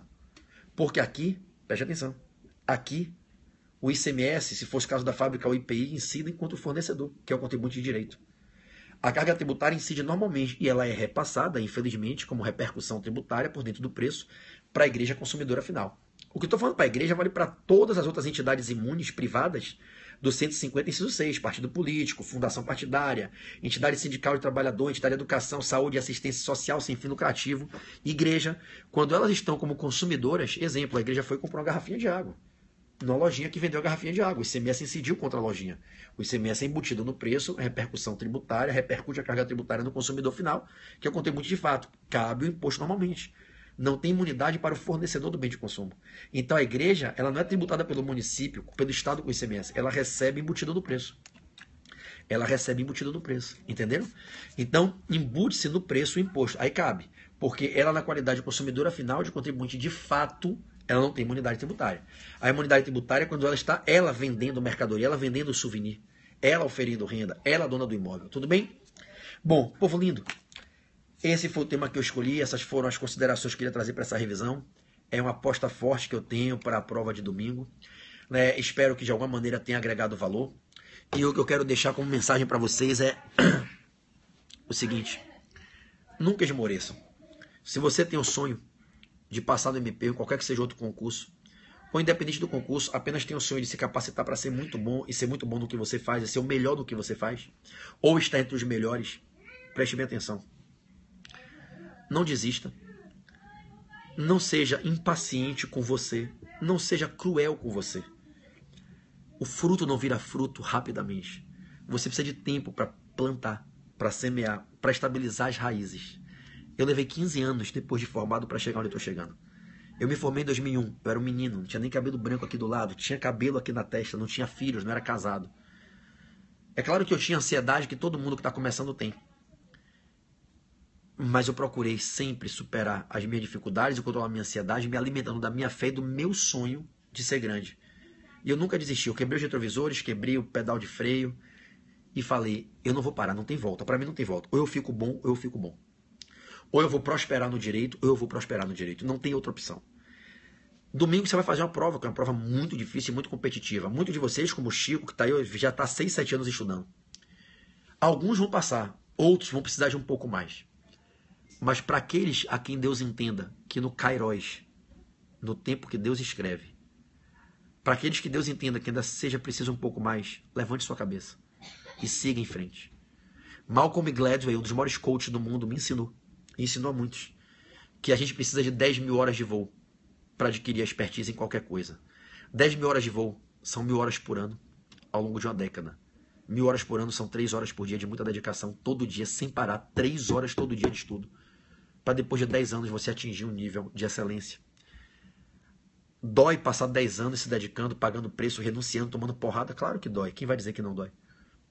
Só que os 10 anos passam. E depois você percebe que vale a pena. Eu tenho muitas cicatrizes desses 15 anos. Eu ainda sofro de muitas ranhuras do meu dia a dia hoje, depois de 15 anos. Eu estava no meio de um passeio de férias no museu que eu paguei caro para entrar e tive que largar tudo e vir para cá para fazer a transmissão para vocês. Meus filhos estão aqui sentados no quarto com minha esposa me esperando para jantar. Eu estou em outro país, numa viagem de férias, raríssima para mim com meus filhos. Eu tenho ranhuras, eu tenho machucados no meu casamento, na minha relação com meus filhos, na minha qualidade de vida, na minha vida social com meus amigos. Mas são escolhas. São escolhas que você faz para colher os frutos que você sonha. O que eu quero deixar como mensagem para você é: pague o preço. Não tenha medo de sangrar, não tenha medo de chorar, não tenha medo de sofrer, não tenha medo de tropeçar, não tenha medo de errar. Apenas pague o preço. Uma hora a sua recompensa vai chegar. O seu momento vai chegar. Tenha certeza absoluta. Nunca é tarde para duas coisas na vida: andar com Deus e andar com os livros. Se você fala de Deus, pare de falar de Deus. Pare hoje. Pare de falar de Deus. Aprenda a falar com Deus. No dia que eu me ensinei a parar de falar de Deus, aquele lá, para falar com Deus, que é o cara com quem eu converso sozinho na minha cama. Às vezes eu tô com minha mulher de lado, ela dorme, e eu deito pro lado para não acordar e falo com Deus. Aprenda que nunca é tarde para andar com Deus e para andar com os livros. Se você se ensinar a recomeçar o seu caminho através do estudo e da fé, você vai perceber que muitas maravilhas vão acontecer na sua vida. Grande Guga, te amo. Você vai ver que você vai se tornar cada dia uma pessoa mais capacitada, uma pessoa melhor. E vai chegar um momento em que a sua colheita vai vir. Deus não fez o mundo em um dia. Até para Deus foram precisos alguns dias. Os 7 dias para Deus podem ser 7 anos para a gente. Não se importe de passar 7 anos plantando. Você pode gerar 70 anos de colheita. Não se importe de tropeçar numa primeira, numa segunda, numa terceira, numa quinta prova. Eu tenho amigos que levaram 15, 20 reprovações nas costas para conseguirem a aprovação que deu a eles a estabilidade para o resto da vida. Eu tenho amigos promotores, juízes, procuradores, delegados federais que passaram 6, 7 anos sendo reprovados. E quando mais ninguém acreditava neles, eles foram aprovados, porque eles continuaram acreditando. Domingo é só mais uma prova. Que possa ser a prova da sua aprovação. Eu vou ficar muito feliz se isso for. Mas se Deus entender que ainda não é o seu momento, cabe a você escolher continuar. Cabe a você escolher seguir. Cabe a você escolher não jogar fora tudo que você vem estudando, tudo que você já gastou com livro, com cursinho, tudo que você já renunciou de companhias, de momentos, de família, de amizades. Siga em frente, cara. A vida é ex nunc. Ela não volta. Hoje já é ontem. Amanhã, daqui a pouco, fica para trás para sempre. E a gente vai envelhecendo, as rugas vão chegando. Um dia eu tinha um sonho de ser pai, meu filho vai fazer 9 anos. Foi ontem que meu filho nasceu. Um dia eu tinha um sonho de dar uma aula na escola do MP. Eu era aluno da Amperge em 2001. E em 2002 eu fui convidado para ser professor. E passei a dar aula com meus professores. Na época, Márcio Guimarães, que hoje é examinador, Márcio era o coordenador da Amperge. Márcio me chamou e me botou para dar aula. Márcio é meu amigo, é o examinador de empresarial da prova do MP. Eu parei para dar aula. Juan Vasques, promotor, era aluno. Meu colega. Um dia, eu tinha o sonho de escrever um livro. E de dar dedicatórias. E aí um dia eu fui pedir um autógrafo ao professor William Douglas. E disse a ele que eu tinha um sonho de um dia ter um livro que pessoas um dia me pediriam dedicatórias. E hoje, o William me pede para escrever livros para ele publicar na editora dele. Um dia, eu tinha um sonho de dar uma aula no curso do Rogério Greco, que era o maior professor de penal que eu conhecia. E um dia, o Rogério me chamou para ser sócio dele, e eu comprei as cotas do curso Pretório em 2004 e virei dono do Pretório com o Rogério Greco. Um dia, eu sonhava em sentar numa mesa do lado de Alexandre Câmara, desembargador Alexandre Câmara. Eu olhava ele palestrando, um menino novinho, em 2000, 2001, há 17 anos, há 16, 17 anos atrás. Alexandre não tinha 30 anos, era um menino. Hoje eu tô com quase 40, imagina um menino de menos de 30 anos palestrando pro Brasil inteiro. E eu tinha aquele livrinho que eu comprava com meu dinheirinho contado, as lições de processo civil. Eu dizia, um dia eu vou sentar na mesa lá desse cara, para melhorar a celebridade, era um cara distante. E hoje, eu posso compartilhar, de trocar mensagem diária no WhatsApp com o Alexandre Câmara. E tive Alexandre Câmara no portal, dando uma palestra sobre o novo CPC, com Araquém de Assis, Fabrício Bastos. E daqui a alguns dias, eu ainda vou viver coisas que hoje ainda são distantes para mim. E tudo que eu vivi e ainda vou viver é fruto de uma decisão. Andar com Deus, andar com os livros e nunca esmorecer na minha fé. Proteger a minha família, blinde a sua família sempre. Ter amor ao meu próximo. Nunca ter ganância e jamais perder a ambição. Nunca ter usura, mas sempre querer crescer. Nunca perdendo a ética e sempre colocando o amor na frente. Domingo, você vai fazer mais uma prova. É mais uma oportunidade que Deus vai te dar. Se for dessa vez, glória a Jesus. Se não for, tem a próxima. E a próxima, até ser a sua vez. Só não desista de você. O Deus maravilhoso que existe sobre todos nós nunca desiste de nós. Nós nascemos com o DNA da vitória. Nuno Cobra ensina que nós temos a semente da vitória no coração. Vocês nasceram com a vocação para o aprendizado. Todo ser humano tem vocação intelectiva. Nós somos bípedes para que andemos sempre de pé e sempre em frente. Nunca de quatro, nunca no chão cheirando a lama. Caiu, tropeçou, levanta. E vamos embora. Eu poderia te dar exemplo de vários amigos que deram aula para vocês no portal nesse intensivão maravilhoso do MP. Cláudia Barros Porto Carreiro, de direito penal, promotora de justiça há 20 anos. Claudinha perdeu 3 vezes, perdeu em 2 orais. Até passar. Angélica Gliotti foi reprovada 5 vezes para passar na 6ª. Fabrício Bastos perdeu em 2 provas orais para ser promotor na 3ª tentativa. Não desista. Não desista. Porque Deus não vai desistir do propósito que Ele escreveu para a sua vida. Pague o preço. Não tenha medo de apanhar. Não tenha medo de sangrar. Apenas respire fundo, levante e continue. A vida se encarrega de fechar as cicatrizes. As chagas, o tempo vai tirando a dor de cima delas. Apenas siga em frente e uma hora você vai vencer esse desafio. Os que não passam são os que desistem.